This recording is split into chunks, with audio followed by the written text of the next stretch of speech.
Halo, assalamualaikum warahmatullahi wabarakatuh.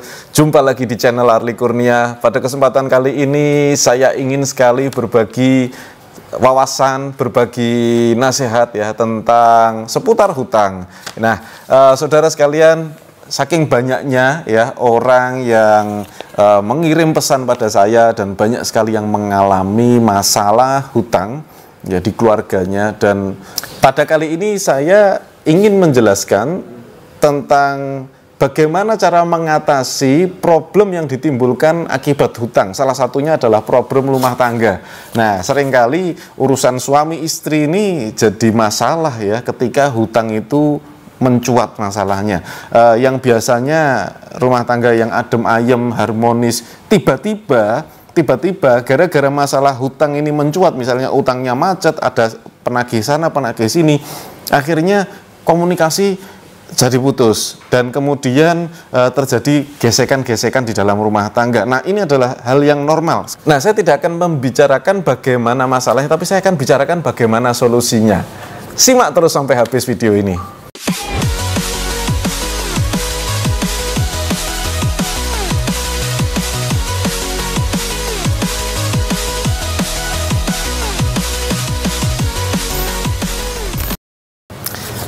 Oke, bagaimana caranya kita mengatasi masalah yang ditimbulkan akibat hutang ya? Masalah itu biasanya gini, kebanyakan kalau pria ya, laki-laki, bapak-bapak ada masalah hutang yang terjadi ya, biasanya seringkali emosian ya, suka emosi, diajak omong nggak nyambung ya, terus.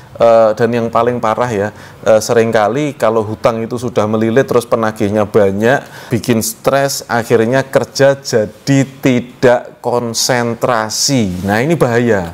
Kalau orang kerja tidak konsentrasi, apalagi bapak-bapak, laki-laki, seorang pria, kalau kerja jadi nggak konsentrasi, yang terjadi Bapak Ibu, maka akan terjadi banyak sekali problem-problem berikutnya, karena masalah ini ya akan menimbulkan masalah-masalah lain. Ingat, seorang kepala rumah tangga itu berkewajiban untuk menafkahi, seorang kepala rumah tangga berkewajiban untuk mencari ya rizki, tetapi pada saat ada hutang yang mengganggu konsentrasinya, maka potensi-potensi di dalam dirinya akan menurun, kinerjanya drop, income-nya bahkan bisa drop. Ya, ini yang terjadi. Nah, bagaimana cara mengatasinya? Nanti saya akan berikan di akhir video. Nah, yang kemudian siapa lagi yang terganggu? Jika seorang wanita terganggu dengan masalah hutang, hutangnya menumpuk, yang nagih banyak ya, kanan nagih, kiri nagih, akhirnya apa yang terjadi? Yang terjadi adalah si wanita ini akan mengambil keputusan yang keliru. Resiko terburuknya adalah gali lubang, tutup lubang. Kok bisa seperti itu? Ya, saya akan jelaskan pada Anda bahwa sebetulnya seorang pria itu terbiasa berpikir fokus. Ya, memang kodratnya seorang pria itu berpikir fokus. Tidak bisa berpikir seperti wanita. Wanita itu berpikir multiple task. Ya, maksudnya apa? Gini loh, seorang wanita itu bisa bekerja, kemudian dia juga bisa membesarkan anak dalam waktu yang bersamaan. Seorang wanita bisa mikir masakan sekaligus berpikir nanti jemput sekolah jam berapa. Ya, tetapi berbeda dengan seorang pria. Seorang pria tidak mungkin bisa melakukan hal-hal tersebut. Anda bisa lihat ibu-ibu tuh hebat loh. Bisa gendong anak, gendong belanjaan ya, sambil kirim cuciannya belum kering dan lain sebagainya. Banyak sekali hal-hal kecil di rumah itu yang dipikir oleh seorang wanita, sehingga apa, wajar biasanya seorang wanita itu cenderung bicara lebih banyak daripada laki-laki. Nah, memang kodratnya seperti itu, jadi kita nggak bisa komplain. Anda bapak-bapak jangan pernah komplain, karena memang itu. Nah, kemudian yang terjadi adalah pada saat ada hutang yang mengganggu seorang wanita, biasanya pikirannya ini jadi penuh. Anda bayangkan, pikiran wanita itu adalah pikiran yang paling penuh, saking banyaknya hal yang masuk dalam pikiran wanita. Kemudian pada saat ada hutang, ya, maka hal-hal kecil itu banyak sekali yang terbengkalai. Ya, banyak sekali, seringkali melupakan sesuatu yang seharusnya diprioritaskan. ya, entah tentang masakan lah, entah tentang jemput anak sekolah lah, atau misalnya PR anaknya lah, dan lain sebagainya. Banyak sekali hal-hal kecil itu yang terlewatkan. Ini seorang wanita, maka harus ada solusinya. Nah, seorang pria tadi bisa ngedrop pikirannya, kemudian sulit untuk bekerja, nggak semangat lagi bekerja, ya, bahkan banyak sekali bapak-bapak ini semakin banyak yang menagih hutang. Kebanyakan bapak-bapak ini seringkali malah bersembunyi, ya, benar sekali, bersembunyi, HP-nya dimatikan, terus bersembunyi, pokoknya takut ketemu orang, ya, itu yang terjadi. Tapi kalau ibu-ibu setelah banyak sekali yang menagih, biasanya dia akan mengambil keputusan yang salah. Keputusannya apa yang salah? Gali lubang, tutup lubang. Kenapa? Karena wanita tidak didesain untuk menyelesaikan solusi, mengurai masalah dengan baik. Tidak didesain untuk itu. Ini adalah desain sebetulnya untuk laki-laki. Mas Arli kok hari ini kok gender banget? Tidak masalah. Memang saya tidak memaksakan seorang laki-laki bertindak selayaknya wanita, nggak bisa dipaksain. Seorang wanita berpikir bertindak seperti mana laki-laki, nggak bisa dipaksain, nggak bisa seperti itu, ya. Kita harus mengembalikan kepada kemampuannya masing-masing. Oke, sekarang gini, kalau sudah mulai omongan udah nggak nyambung di dalam rumah, kalau sudah mulai tekanan datang silih berganti, ya, kemudian kalau diajak ngobrol, misalnya si suami diajak ngobrol terus emosi, anaknya cuma nunjukin hasil PR-nya saja, atau tadi sudah dapat nilai berapa di sekolah ditunjukin kepada bapaknya, terus bapaknya tiba-tiba marah. Nah, ini adalah indikasi bahwa komunikasi di dalam rumah tangga Anda sudah mulai tidak sehat. Maka harus ada pembicaraan, harus ketemu, harus duduk berdua, kemudian membahas tentang hal ini. Nggak bisa dibiarkan, karena kalau lambat, ya, kalau penanganannya lambat, lama-kelamaan akan menjadi masalah yang sangat-sangat besar. Nah, ini Bapak Ibu, jadi penting sekali, ya, utang itu banyak sekali lah orang itu kemudian berpisah karena hutang. Banyak sekali. Kenapa? Karena sebetulnya bukan karena hutangnya, tetapi karena pada saat ada hutang, komunikasinya tertutup. Itu problemnya yang sebenarnya. Jadi jangan sampai Anda tertutup komunikasinya. Nah, dalam hal ini saya punya tiga solusi, yaitu yang harus step by step kita jalankan. Solusi yang pertama adalah Anda harus terbuka dengan pasangan Anda. Banyak sekali orang yang datang ke saya untuk berkonsultasi, dan jika dia adalah ibu-ibu, jika dia adalah seorang istri, saya sangat-sangat, ya, mewajibkan harus konsultasinya bersama dengan suami.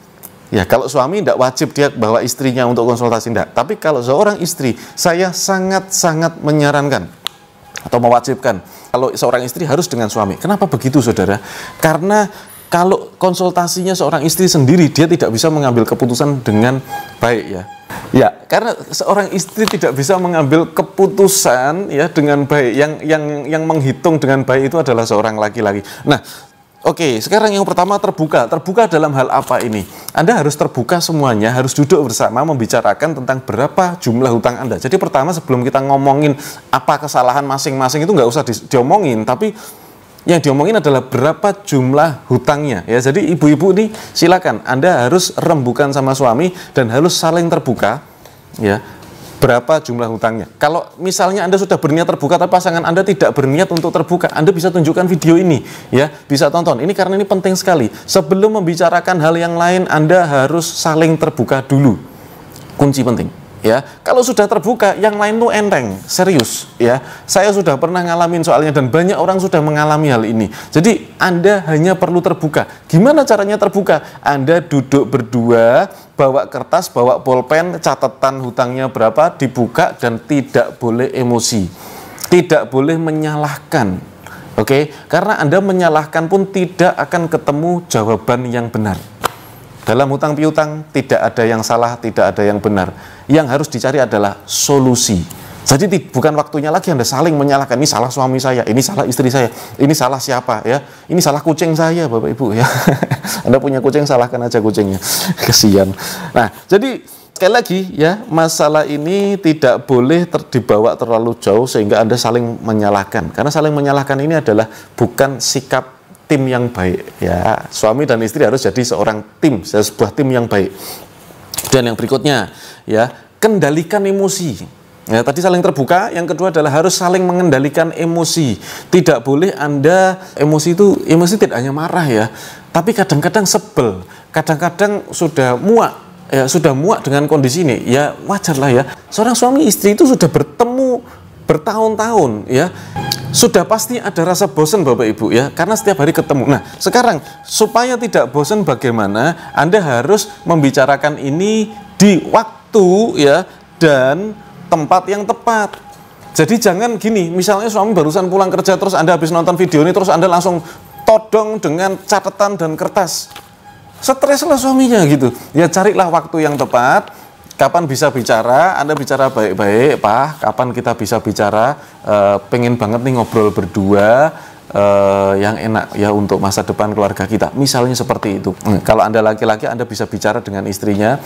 Tentukan waktu, atur waktu, kapan dan di mana. Ya, tempat yang nyaman untuk istri Anda. Kalau Anda seorang istri, tempat yang nyaman untuk suami Anda. Di mana itu Anda tentukan waktunya, kemudian Anda kendalikan. Maksudnya jangan sampai emosi. Kalau sudah gini terus ngomong utang, terus emosi, saling menyalahkan, ya.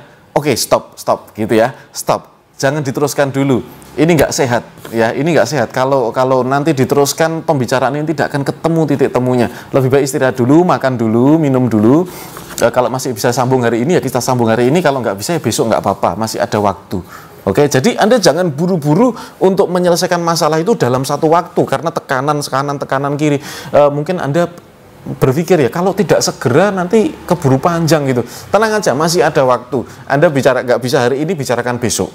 Ya tentukan gimana kalau besok kita bicara lagi, masih bisa nggak bicara, kalau nggak bisa bicara ya besok gitu ya. Jadi tentukan waktu ya dan kendalikan situasi, jangan sampai emosi. Kemudian yang paling terakhir Bapak Ibu, solusi yang ketiga adalah yang paling sederhana adalah mengembalikan kodrat. Kodratnya apa sih? Oke, saya kasih tahu Anda kodrat. Kodrat itu apa? Seorang laki-laki kodratnya itu berburu. Ya, laki-laki itu kodratnya berburu. Dari zaman dulu laki-laki itu berburu. Ya, berburu mencari mangsa, ya, mencari makan untuk keluarganya. Itu adalah kodrat seorang laki-laki. Ya, mengambil keputusan besar itu kodratnya laki-laki, seorang pemimpin, seorang imam. Jadi Anda kembalikan kodratnya. Ini seringkali seorang istri yang mengambil keputusan, ya tidak memberikan space, ruang waktu kepada suaminya sehingga semua dihandle sendiri dan merasa suami saya nggak bisa apa-apa. Jangan pernah seperti itu. Berikan waktu, berikan kesempatan, ya, berikan kelonggaran untuk mengambil keputusan. Ya, berikan kelonggaran, bantu ya untuk suami Anda mengambil keputusan. Jadi kembalikan kodratnya. Nah, kemudian wanita kodratnya apa? Bagi Anda seorang wanita yang Anda bekerja keras untuk membayar hutang Anda, itu bukan kodrat Anda. Ya, meskipun Anda mampu, meskipun Anda bisa, itu bukan kodrat Anda. Kita kembalikan dulu. Sudah pastilah kalau yang ditarget itu adalah seorang wanita, wanita pasti akan stres. Kalau laki-laki kena target, tidak semua laki-laki itu stres. Maksudnya gini, laki-laki lebih bisa menghandle sebuah target, lebih punya sasaran dalam bertindak, tetapi wanita tidak bekerja dengan target. Wanita itu bekerja ya menyelesaikan hal-hal kecil yang jumlahnya sangat banyak yang tidak bisa dilakukan laki-laki. Sedangkan laki-laki menyelesaikan satu hal ya yang sangat sulit. Itu adalah tugas seorang laki-laki. Kenapa di dalam rumah tangga Anda mungkin merasa bahwa suami Anda tidak bisa menyelesaikan hal-hal yang besar? Karena mungkin Anda terlalu memberikan beban dengan jumlah yang banyak, bukan besar. Kalau laki-laki itu bisa menangani hal yang besar, tapi kalau wanita bisa menangani hal yang banyak. Ya, saya kembalikan lagi kodratnya. Jadi Anda ingat baik-baik, laki-laki hanya bisa melakukan satu hal yang besar, tetapi wanita bisa melakukan hal yang banyak. Kecil-kecil. Nah, kalau dibalik, laki-laki melakukan hal yang banyak dan itu kecil-kecil, maka dia akan stres. Begitu juga dengan wanita. Pada saat dibebani dengan jumlah yang besar, misalnya 1 miliar gitu, 100 juta, dimanapun wanita pasti akan berat. Karena bukan itu kodratnya. Wanita tidak dikodratkan untuk berburu, tetapi mengurus banyak hal kecil-kecil yang tidak bisa dilakukan oleh pria. Oke, ini kesimpulan pada malam hari ini. Jadi jika mulai terjadi gesekan-gesekan di dalam rumah tangga gara-gara hutang, ya, maka Anda harus lakukan tips-tips yang tadi sudah saya berikan, dan di sini saya mendoakan Anda. Semoga Allah Subhanahu wa Ta'ala memberikan kelonggaran berpikir pada Anda dan pasangan hidup Anda. Semoga Allah Subhanahu wa Ta'ala memberikan waktu dan kemampuan, kemudian rizki yang berkah, sehingga hutang-hutang Anda bisa lunas. Demikian, sampai jumpa di video-video yang berikutnya. Wassalamualaikum warahmatullahi wabarakatuh.